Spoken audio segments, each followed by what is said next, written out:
Senior జూనియర్లతో మిళితమైన CM Chandrababu Naidu cabinet 100% బాగుందని మాజీ మంత్రి యనమల రామకృష్ణుడు అన్నారు. ప్రజలు ఒక మార్పు కోసం తీర్పిచ్చారు.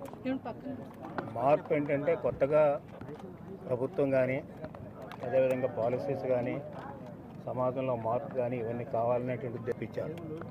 ఆ తీర్పుకు అనుగుణంగా ఉండవలసినటువంటి అవసరం ఉందా మంత్రివర్గం కూడా. అంతేదంటే మొదటి నుంచి కూడా నేను చెప్తూ ఉన్నాను, యంగర్ జనరేషన్ వచ్చినప్పుడు యంగర్ జనరేషన్ని అకామిడేట్ చేస్తూ ఉండాలి. ఇప్పుడు కూడా అకామిడేట్ చేస్తూ ఉంటే ఆ పార్టీ కానీ ఆ ప్రభుత్వం కానీ 4 కాలాల పాటు ఉంటుంది. ఇది నేను 2007 సంవత్సరంలో ఫస్ట్గా మహానాడులో చెప్పాను నా స్పీచ్లో, తర్వాత 2009లో కూడా చెప్పాను. అందుకనే యంగర్ జనరేషన్కి అవకాశాలు వచ్చింది ఈ క్యాబినెట్లో. ఆ యంగర్ జనరేషన్కి అవకాశాలు ఇవ్వడానికి అందరూ కూడా వెల్కమ్ చేయవలసినటువంటి సందర్భం. అంతేత ఈ యంగర్ జనరేషను కమిట్మెంట్ తోటి అదేవిధంగా ఒక చిత్తశుద్ధితోటి పనిచేయవలసినటువంటి బాధ్యత కూడా ఉంది. ఆనాడు నేను 29 సంవత్సరాలు ఉన్నప్పుడు ఎన్టీ రామారావు గారు మాకు అవకాశం ఇచ్చారు. సో చిత్తశుద్ధితోటి లాయల్టీతోటి పనిచేస్తే, కమిట్మెంట్ తోటి పనిచేస్తే ఎవరైనా 4 కాలాల పాటు నాయకుడిగా ఉండటానికి అవకాశం ఉంటుంది. అంచేత ఈ ఏదైతే క్యాబినెట్ కూర్పు ఉందో ఆ కూర్పు తప్పకుండా 100% బ్రహ్మాండంగా ఉంది. వెల్కమ్ చేస్తున్నాం కూడా అందరూ కూడా. అంచేత సీనియర్స్ అనేటువంటిది నేను చెప్పాను, మీరు ఒకసారి ఆ రోజు పేపర్లు చూస్తే తెలుస్తుంది. సీనియర్స్ అనేటువంటిది పార్టీకి ఉపయోగపడాలి. అదేవిధంగా మిగతా వాళ్ళ కింద వాళ్ళకి అకామిడేట్ చేయాలి. కింద వాళ్ళకి అకామిడేట్ చేస్తే యంగర్ జనరేషన్ పైకి రావడానికి అవకాశం ఉంటుంది. మన ఫ్యామిలీ అయినా అంతే, కింద వాళ్ళకి మనం సంపాదించినప్పుడు మన కింద వాళ్ళకి మన కొడుకు కూతురుకు అవకాశం ఇస్తే వాళ్ళు వస్తారు.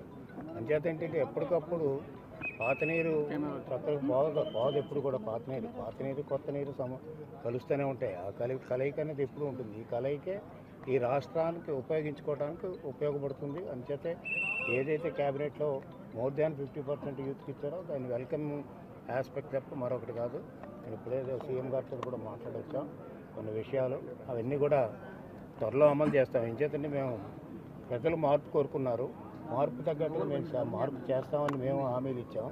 ఆ మార్పు భవిష్యత్తులో జరగాలి.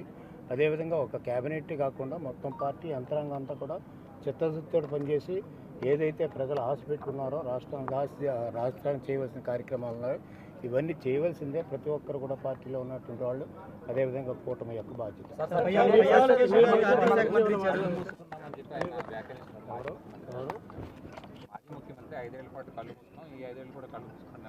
ఎన్ని రోజులు కన్ను మూసుకున్నారు? 30 సంవత్సరాలు నేను ఉంటానన్నాడు. 30 సంవత్సరాలు 5 సంవత్సరాల్లో ప్రజలు కన్ను మూసేశారు. ఆ కళ్ళు ఎప్పుడు తెరుస్తారో తెలీదు. ప్రజాస్వామ్యంలో ప్రజల ఇష్టం. ఆయన సరిగ్గా చేసుకోలేకపోయాడు కాబట్టి కళ్ళు మూసేశారు.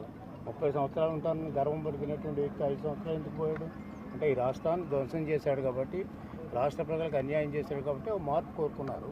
ఈ మార్పును మేము సరిగ్గా ఉపయోగించుకుని ప్రజలకి రాష్ట్రానికి ఉపయోగపడితే పర్మనెంట్గా ఉండడానికి అవకాశం. ఆర్థిక 5 ఏళ్లలో చాలా భారీగా తప్పుదో పట్టింది అనేది అందరికీ అర్థమవుతుంది.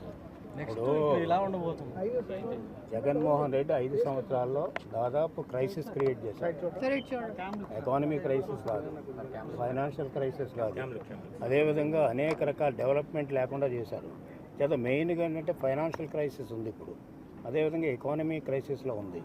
ఈ రెండును కూడా తట్టుకోవాల్సినటువంటి బాధ్యత ఉంది. అంచేత కొంత టైం పట్టినప్పుడు కూడా చంద్రబాబు నాయుడు గారు సమర్థుడు కాబట్టి ఆయన ఫైనాన్స్ మినిస్టర్ చేశాడు. అదేవిధంగా ముఖ్యమంత్రి చాలా సంవత్సరాలు చేస్తారు, అనుభవం ఉన్నటువంటి నాయకులు కాబట్టి మేజర్ క్రైసిస్ ఈ రెండు ఏవైతే ఉన్నాయో ఈ క్రైసిస్ నుంచి బయటకు రావడం అంత పెద్ద ఇష్యూ ఏం కాదు. అదేవిధంగా మనం చేయవలసింది ఏంటంటే వెల్ఫేర్ కార్యక్రమాలు ఆల్రెడీ అనౌన్స్ చేశారు 5 కూడా మనం వెల్కమ్ చేస్తున్నాం. దీంతో పాటు ఏంటంటే డెవలప్మెంట్ జరగాలి. డెవలప్మెంట్ జరగకపోతే మీకు దాదాపు ఈనాడు ప్రపంచంలో 24 దేశాల్లో ఎలక్షన్ జరుగుతున్నాయి.